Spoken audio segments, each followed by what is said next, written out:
One of the most common thoughts I have about entering and leaving an Akiba Maid War episode is I have no idea what just happened, but I also have no idea where it's gonna go now, and that's both the most exciting, if not a little worrisome feeling ever, because as weird as this pig maid cafe is, I've grown to quite like them quite a bit. You know, they're weird, they're wacky, and I can't necessarily say I'm emotionally connected to any one of them, but there's something about knowing that every week I can come back and see them do something that's going to shake this whole hierarchy upside down. They're probably going to have a bigger target painted on their back. Hell, if you really honestly wanted to make this as realistic as possible, they shouldn't even be wearing their outfits anymore. It should literally just be targets all over their entire bodies, because they, without a doubt, continue to screw over the hierarchy, which is probably for the best. I mean, this whole mafia system in place is corrupt as shit, and I mean, the fact that in an episode like this, you have Ranko and Nagomi basically saying, like,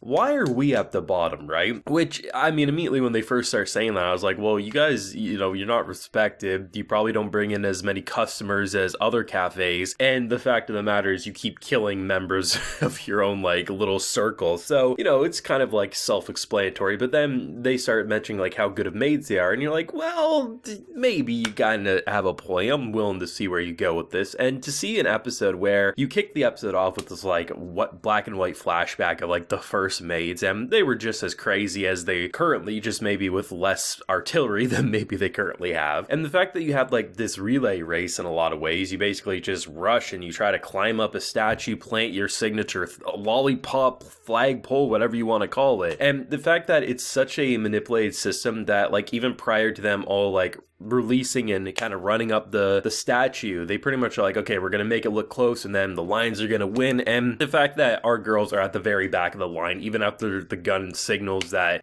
the race is on, like most of them aren't even moving. It's just a very manipulated system, and the fact that they just all sprint upwards and becomes an all-out brawl. Like there's moments where Ranko is literally beating the living shit out of someone, and the crowd's not even fazed by it. They're not even looking at it. They're just cheering on someone climbing up the statue because it's like the thing they look forward to every year. And the fact that the victors basically end up on top for the year that they win.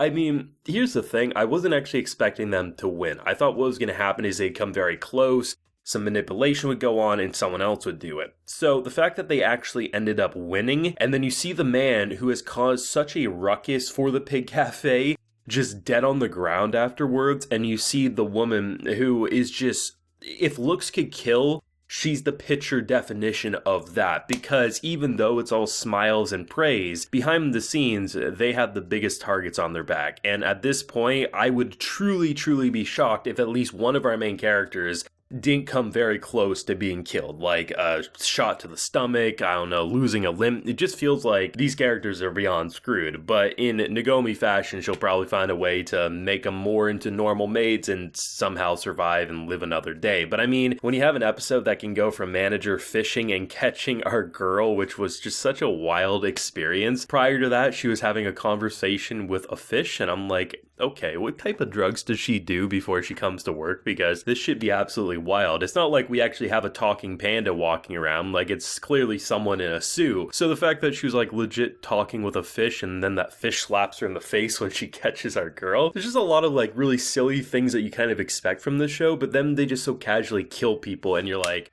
oh shit, I kind of liked having them around. As much of an asshole as this dude was, the fact that whenever he was on screen, the manager would be squirming and she'd be just freaking out. So the fact that you kill someone like that because your pigs ran wild, I mean, who's going to fill in? Is it going to be the person that Ranko has a connection with, seemingly the big boss of this whole thing? I don't know. It's a pretty sticky predicament, and with 3 episodes left to go of at least its first season, we have no idea if we'll get a second season. We have no idea if it's just a planned 12 episodes. So, I mean, things are probably going to hit the fan about 5 times, if not 10 times harder than what just happened recently when they got the little box of money and they more or less killed an entire cafe during the whole birthday shenanigans. So I'm curious to see what they're gonna do. But in terms of an episode that's full of like pretty normal atmosphere, it's like, here's everyone's booze, you know, some are selling these great things, they're selling pig's feet because of course they are, they're the lowest of the low. To see how it escalates, not into big deaths outside of the one, obviously, but in terms of at face value, things went pretty smoothly for them. And I'm very curious to see where this whole thing's gonna go, because in terms of the hierarchy, they should be sitting relatively good. But given the fact that when they were at the bottom, they were killing gangs, they were doing and breaking all these rules, what's to say every single one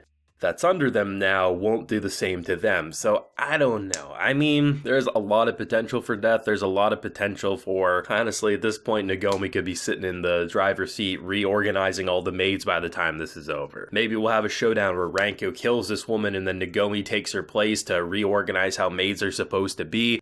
And somehow the power of friendship ends this show in a way that makes you say, damn, I'm glad power of friendship's here, because killer mafia maids, it's just, you never know where you're gonna get. I don't know, but it's a fun episode. Like, it definitely, in a weird way, kind of felt like a calm before the storm. Even though a lot of things happened, this wasn't the most explosive episode that we've seen over the past 8 episodes, right? So for episode 9 to almost be like, we're shifting into the final gear, and we truly feel like the characters are at their most vulnerable. They have the biggest threats basically at their doorstep, and to bump up from the bottom to the top, and honestly, a fight between Ranko and the head bitch in charge here seems all but likely, but leave it to Nagomi. She really has turned this into a more wholesome cafe, despite it starting out as the biggest mafia cafe one could probably enter, unless you go to one of the other ones a part of this whole hierarchy, but you get my point. Like, this is one of the weirdest shows I definitely have seen over the past couple of years, but it's something that definitely has an identity that sells itself, and the fact that it doesn't just feel like shocking things for the sake of shocking the viewer, but rather,